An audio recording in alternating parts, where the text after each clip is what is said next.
Happy Fossil Friday! Yeah, so I'm trying to do something different for this Fossil Friday, other than just posting a bunch of posts about various fossils on Instagram on every single Friday. I would like to try something different and probably start my YouTube channel dedicated to paleontology and earth sciences. This is new, so things get awkward, and hopefully everything all works out during this pandemic. Okay, so the first thing I'm gonna review, well, not really review, I'm gonna show you is a cast of a Megalosaurus jaw. This is the lower mandible. But it's only like a very small part of its mandible, so it's not the full lower jaw of Megalosaurus. So there would be more bone that extends further back to fill up the whole jaw. So the full skull would have been around the size of this, which is huge.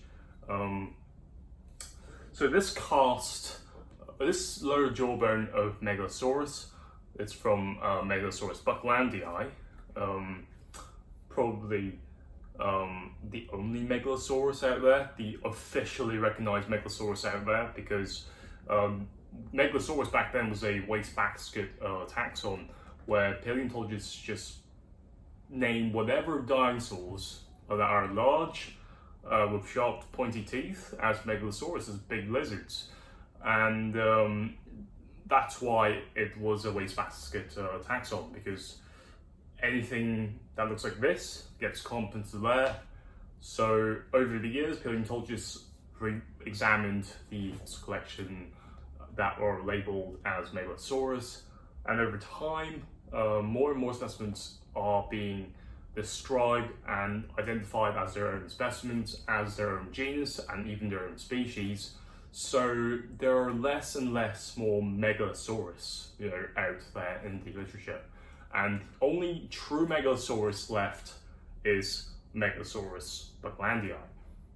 So, what is so special about this piece of fossil? Well, it has massive and significant place in the whole history of paleontology. Megalosaurus was the first described dinosaur out there in literature, first found and described by Dr. William Buckland. It was found in Oxford, in Oxfordshire, in sandstone rocks dated back to the Oxfordian period for approximately 160 million years ago. This fossil, or this lower jaw, is quite famous for the massive individual tooth that's in this jaw. It's not that this animal only has one tooth.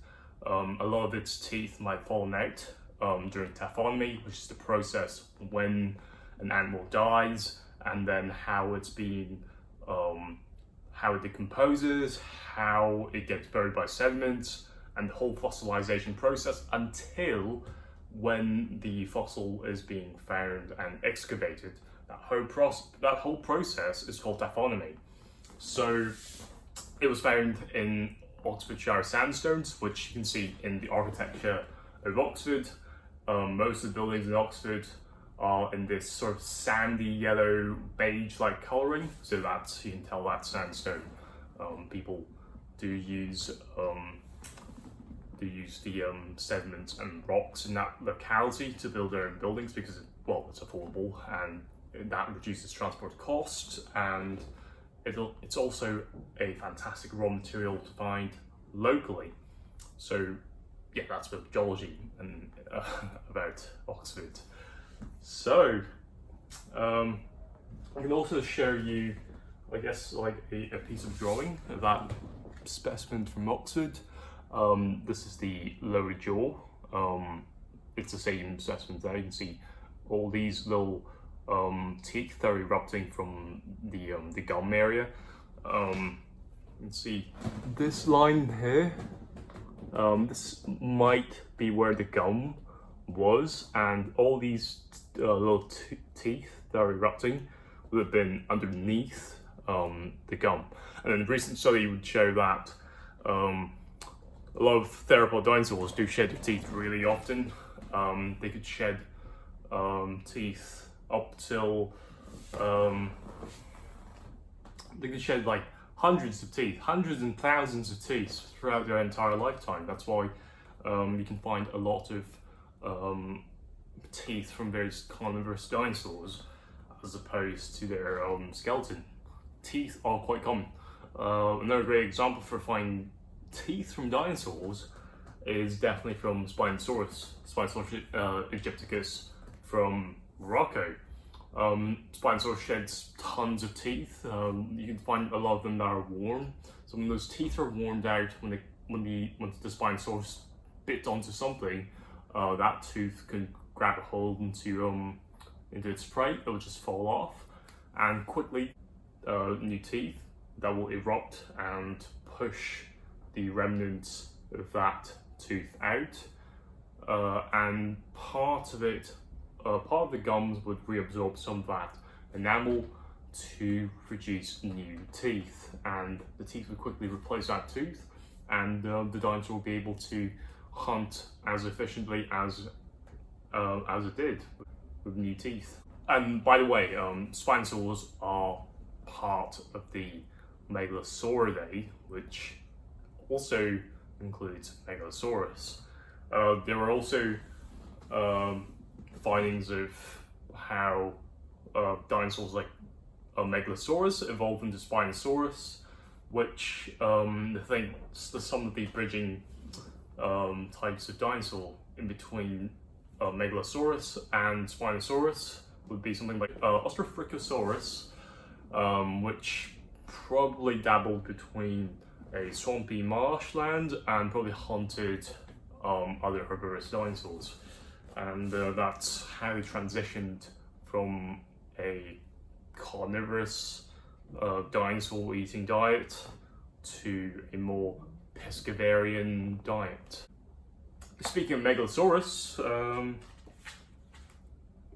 the Royal Mint also produced a fantastically gorgeous coin. It's a 50p coin with Megalosaurus in it. It's really shiny, and yeah, it's fantastic for any dinosaur enthusiast, and I think every single dinosaur enthusiast should have one of these in their collection. Even though for me, like I got its lower jaw on there, and the coin itself, if you can see that the coin itself does have the lower jaw of Megalosaurus. Yep, there's the original specimen of Megalosaurus, which is this piece in there, as well as a fantastic rendition of an artistic rendition of Megalosaurus by Robert Nichols. It's got some fantastic paleo art in there. Yeah, hopefully you like this sort of video, and I'll see you soon with other videos on our natural world and dinosaurs, I suppose.